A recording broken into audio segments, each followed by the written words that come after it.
Good morning. My name is Rachel and I am a thrifty crocheter, and today is Saturday, April the 19th. I'm sorry, I saw a little flash of something and it distracted me. Something about the weather, because it is a gray, rainy day outside. Very much gray, rainy day out.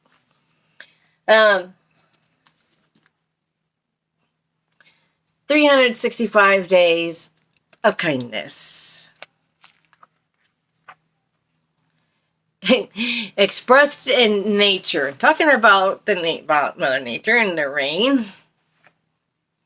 Expressed in nature. On the glorious splendor of your majesty and on your wondrous works I will meditate. Psalm 145, verse 5. God not only created us to enjoy one another, he also created the world around us to bring us joy. If you take the time to reflect on the beauty of the earth around you, ask God to open your eyes to how he might be expressing himself to you. You might need to see his brilliance in the bright color of a flower. You might need to understand his wisdom in the way of a tree is bearing fruit. You might even be able to sense his humor in the way a little puppy chases his own tail. God's love, creativity, and power is shown all around you. Pray that God would open a friend's eyes to this revelation. Act of kindness. Bring flowers to a friend.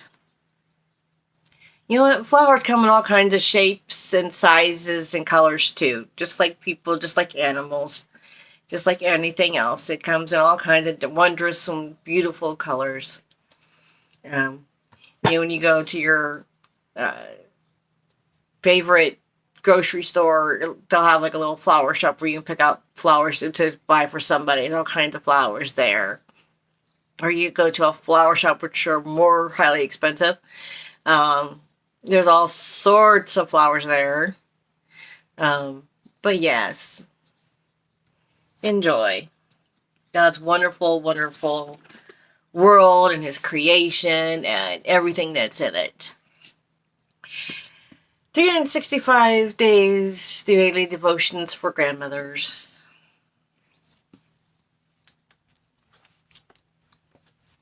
April the 19th.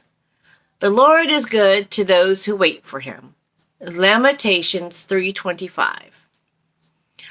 I don't like waiting for anything.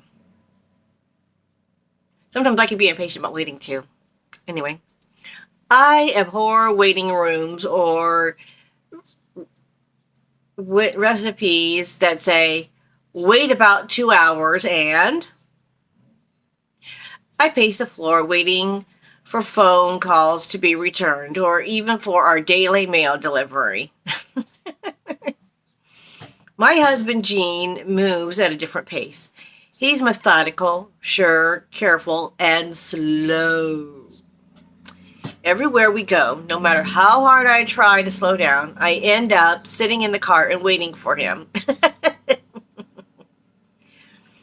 We start out the door together, and then he disappears, so I sit in the car and fume. And even if I don't complain, my grim face gives me away when he finally arrives. It makes us both miserable. Oh my goodness.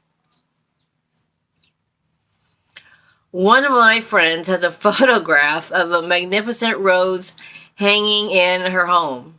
It was taken by Everett Sagas, a widely acclaimed photographer who lived in Alberton, Georgia, where I grew up. He had wanted to take a picture of a rose just as it opened in the very early morning. Getting to the garden before sunrise hadn't been good enough for Sag. He spent the whole night by the rose bush, waiting and watching. His amazing patience paid off. He not only captured the pale yellow rose as it opened, he actually caught the dew as it fell onto the thirsty flower. Oh, that is awesome. I visualized him crouched there in the dark, chilly hours, waiting quietly, doing nothing, absolutely nothing, except waiting. A few days after I heard the story of the rose, Jean and I were leaving on a short trip. As usual, I found myself in the car nearly 10 minutes before Jean arrived. This time, though, I began to fill my waiting time with prayer. Father, thank you for my husband. Thank you that I have someone to wait for. I wasn't finished thanking God when Jean opened the car door and sat down, smiling. I smiled back. Maybe it's never too late to learn to wait. Teach me more about quiet power in waiting, Father. Marion Bond West. That's cool. That story kind of reminds me of my parents when we would go on trips to go visit family. We would stop at rest stops, along the way. But Mom would always be the first one in the car. She was always in a hurry to get somewhere. Me, my dad and us, we always like to take our time and rest. And like at the road stops, they would always have a map of the state, and then it would say have a place on the map where it say you are there, and then so we would look at there and we were like, okay, we're here. This is how far we got to go, or when I was a kid, then rest stops had a separate water fountain that you had to pump the water. So, I mean, the ones you have now are all modern now, but still. But, it was, she was always in a hurry. She was the first one in the car, and she was ready to go. We gotta go. We gotta be there.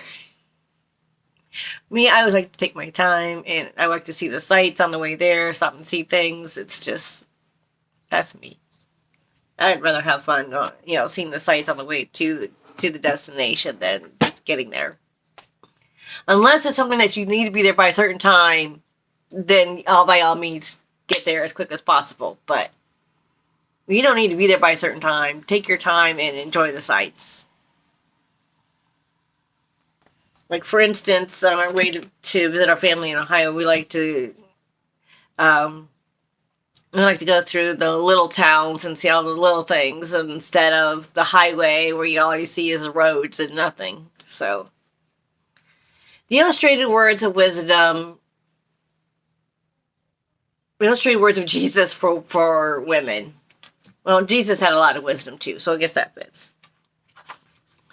April 19th, private prayer. When you pray, go into your room, close the door, and pray to your Father, who is unseen. Then your Father, who sees what is done in secret, will reward you. Matthew 6:6. Are you ever self-conscious about praying aloud? Do you think your prayers are too simple compared to other people's elegant words? Prayer is not a time to be showy because it is a very personal conversation. Prayer is much like when you have a private talk with your best friend and you don't want anyone else to know what you're talking about. Personal prayer is between you and God. I'm going to say that again.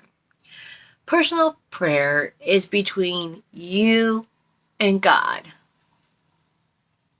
So keep it private.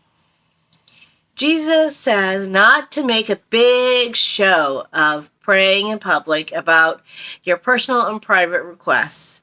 Keep it between you and God. He promises to hear and answer. The Lord is near to all who call on him, to all who call on him in truth. Psalm 145:18. So very true. So true. Well, I hope it is sunny where you are. We've had sun for a few days, and now we've got rain, and we're going to be having rain again for the next couple days. So I hope it is sunny where you are. And that you are having a wonderful Easter weekend with your family and friends. And tomorrow is Easter. I have to work tomorrow. I have to work today and tomorrow. A little sad. But at my job, we have to work every other weekend, and it's my weekend to work. So what can I say? What can I do?